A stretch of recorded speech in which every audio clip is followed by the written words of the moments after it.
Rick Gino at the Wellington Club again. I hope all is well. What I'm going to show you today is not on our menu, but it's a really fun thing to show your food skills off with. It's not difficult. This is called a Wellington. Today I'm going to use salmon. There are pretty much 3 steps to it. Again, it's very simple. Just follow along. What I have is a hot pan. As always, start with a hot pan. This is a little bit of just 10% olive oil. I'm going to season a piece of salmon on both sides with salt and pepper. And then all I'm going to do is brown both sides in the saute pan. This will take literally 30 seconds on each side.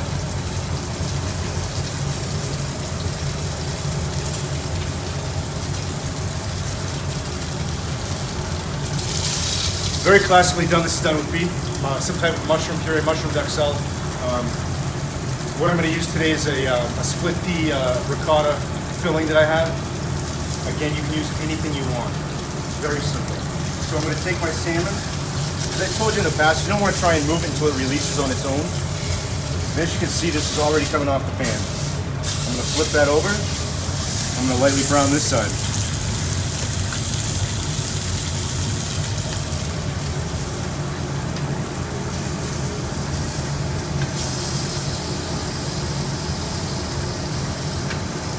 Now you don't want to use this when it's hot out of the pan. So what I'm going to do is I'm going to put it in the refrigerator for about 5 minutes and we'll go from there. All right, welcome back. As we said, the salmon is now cool to the touch. It's not hot. If you do put this into the puff pastry when it's hot, you'll melt this puff. Now this puff pastry, we don't make here. It's a very difficult process to make it. You can purchase this in the grocery store. It comes in the freezer section.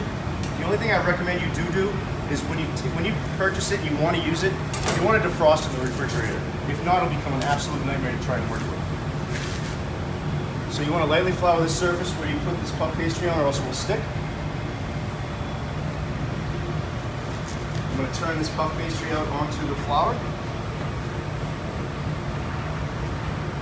I'm actually going to use a little bit more. It's a little warm in here, so I don't want it to stick to anything. I'm going to take my salmon. What I'm using today, this is just a sweet pea filling. This has ricotta cheese, it has fresh herbs, it has a little bit of cream. You want to put a good amount on top of it. Now you can use anything you like. If you want to just put cooked spinach on it, cooked mushrooms, anything works well. Whatever flavors you like with it will work just as well. And you can use anything. You can use beef, you can use pork. You can even use shrimp if you like. So now all I'm going to do is I'm going to turn this upside down onto the puff. Now you want to be able to wrap the whole thing around it, so center it on your piece of puff pastry. I'm going to take a knife. Now when you cut puff pastry, if you drag this through, it'll stop it from rising. So what you want to do is cut it straight down. Just want to make sure I didn't cut it too small. Take a little piece off this end. Now, all I'm going to do to help it stick to one another, I'm going to egg wash the sides. This is just whipped egg, nothing else is in it.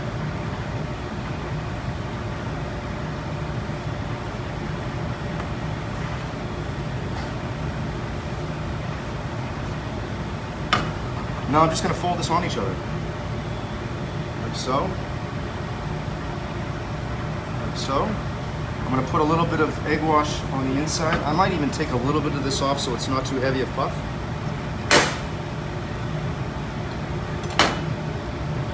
I'm going to egg wash the ends, again so it sticks. And I'm just going to seal it over. I'm going to do the same thing on this side. I'm going to take a little bit more off. If I wasn't in such a hurry, I would definitely cut this so that I could utilize all of this puff pastry with another piece. So this wouldn't be wasted. I'm going to just again egg wash this so they all stick together.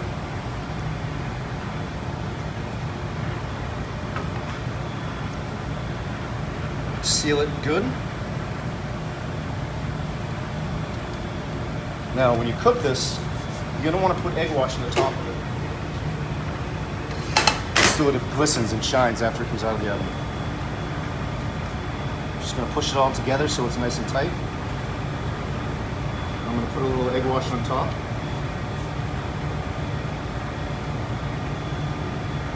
Now, if you really want to get fancy, you take a couple small strips.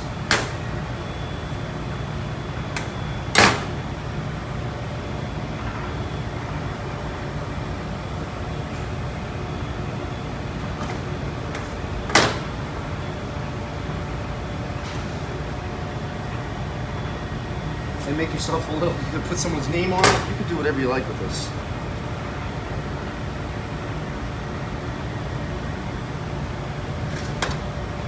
I'm going to put a little more egg wash on the LC. This is going to go into a preheated 450 to 500 degree oven. It's going to take approximately 15 minutes. I am going to put a second pan under this so it does not burn. We'll be right back. All right, welcome back. My salmon's been in the oven for about 15 minutes at about 500 degrees, 475 I would say at the most, at the least. As you can see, it's nice and brown. We call it GBD, golden brown and delicious. Folks, this tool right here is probably the second best tool in the kitchen for chefs. First is your hands. Second is an instant read thermometer. I highly recommend, if you don't have one, to purchase one. They're like $10. They will tell you the temperature internally of anything you put them into, and you can calculate your temperature perfectly by this. So salmon, in my opinion, you should cook to only 120 degrees. That'll make it probably about medium. You also want to make sure all your proteins rest on the counter for a while. So I'm not going to cut this yet. I am going to take its temperature.